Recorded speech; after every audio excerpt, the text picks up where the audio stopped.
اعوذ باللہ من الشیطان الرجیم بسم اللہ الرحمن الرحیم وبہ نستعین اما بعد۔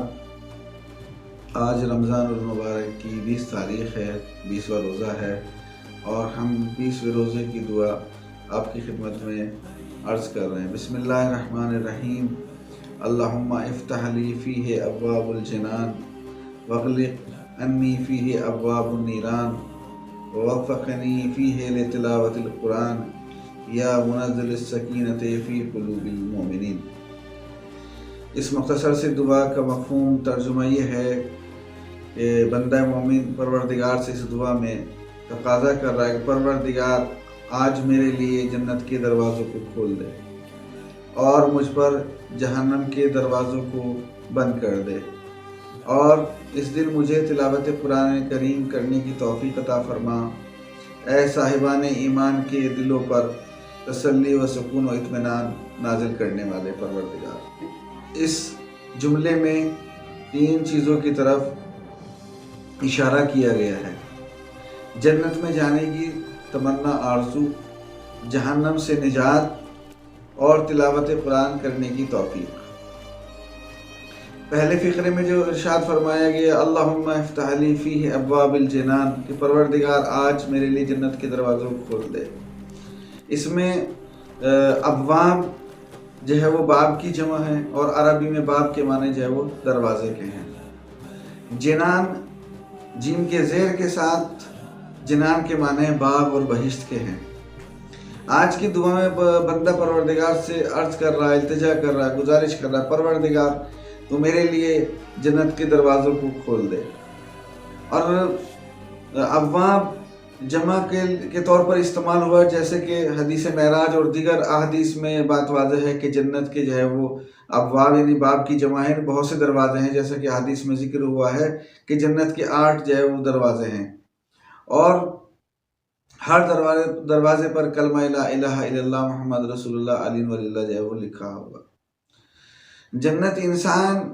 کے ایمان اور عمل صالح کی جزا ہے، جسے خداوند عالم آخرت میں اپنے بندے مومن کو عطا کرے گا۔ اور خود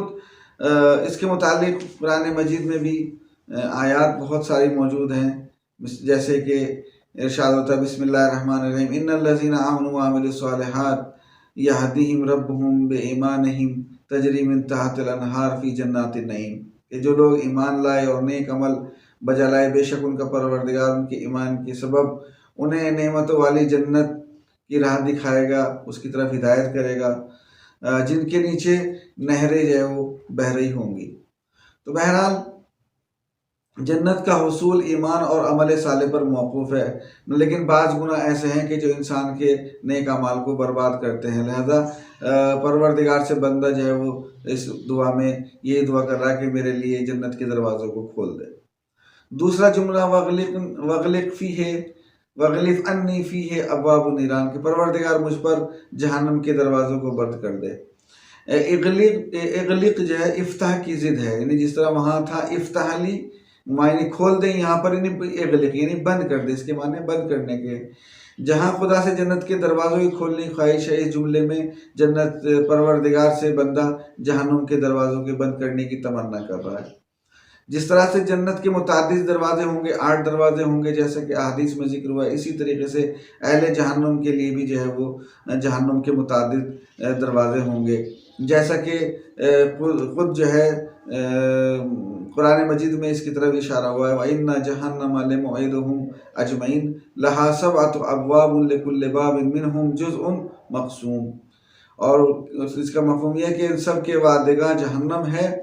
جس کے 7 دروازے ہیں، اور ہر دروازے کے لیے ان کا ایک حصہ مخصوص کر دیا گیا ہے۔ تو جو امور انسان کو بہشت میں داخل کرتے ہیں، وہی امور انسان کو جہنم میں جانے سے روکتے ہیں۔ جن امور کی بنا پر انسان واصل جہنم ہوتا ہے، وہی دخول جنت کے لیے بھی معنی ہیں۔ اور جنت میں جانے کے جہنم میں جانے سے جو چیز مانے ہیں، وہ بہت سارے چیزیں ہیں کہ جو انسان کو جہنم میں جانے سے جو روکتی ہیں، جیسے نماز ہے، روزہ ہے، صدقہ ہے، اور خود پیغمبر اسلام کی جو ہے وہ مشہور حدیث بھی ہے اِنَّ حَرَامٌ عَلَى الْمُتَحَجِّدِينَ وَأَنَا حَرَامٌ عَلَى الصَّائِمِينَ وَأَنَا حَرَامٌ عَلَى الْمُتَصَدِّقِينَ،